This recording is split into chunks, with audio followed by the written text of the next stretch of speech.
कीमती रत्न के व्यापारी मनसुख लाल के दो बेटे थे, जिनका नाम रामलाल और श्यामलाल था। रामलाल को दौलत और रुतबे का बहुत घमंड था, जबकि श्यामलाल एक शरीफ और सुलझा हुआ इंसान था। घमंड के साथ साथ रामलाल में ईर्ष्या और बेईमानी जैसे अवगुण भी थे।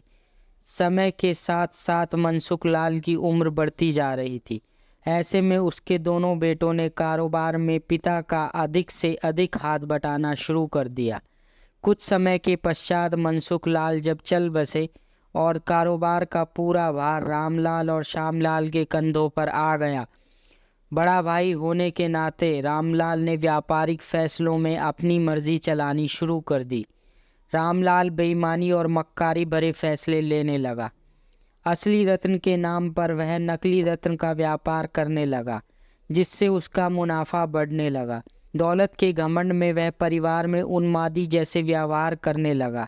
दूसरी तरफ श्यामलाल को शुरू में रामलाल की बेईमानी का इल्म तो हुआ, परंतु जब उसने उसके व्यवहार में परिवर्तन देखा तो पूरे माजरे को समझने में उसको देर ना लगी। उसने रामलाल को समझाने और सही रास्ते पर लाने की कोशिश की थी, परंतु वह नाकाम रहा। उल्टे रामलाल श्यामलाल से खफा हो गया और व्यापार में बंटवारे का बहाना ढूंढने लगा। बंटवारे में भी उसने बेईमानी की साजिश रची।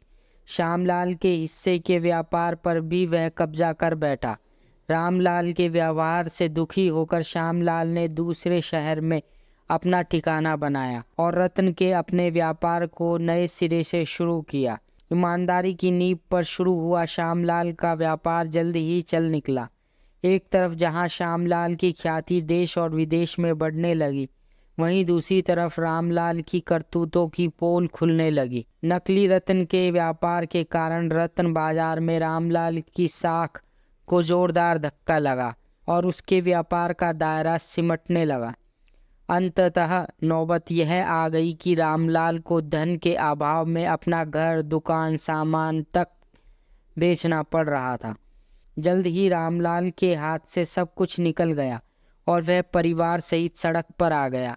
अब रामलाल को अपने किए पर पछतावा हो रहा था, परंतु उसकी तकदीर में जो लिखा था उससे आसानी से पीछा छुड़ाना उसके लिए संभव नहीं था। दूसरी तरफ श्यामलाल अपनी ईमानदारी और मेहनत की बदौलत रंक से राजा बन गया था। जब रामलाल की बदहाली की खबर श्यामलाल को लगी तो उसे बड़ा दुख हुआ।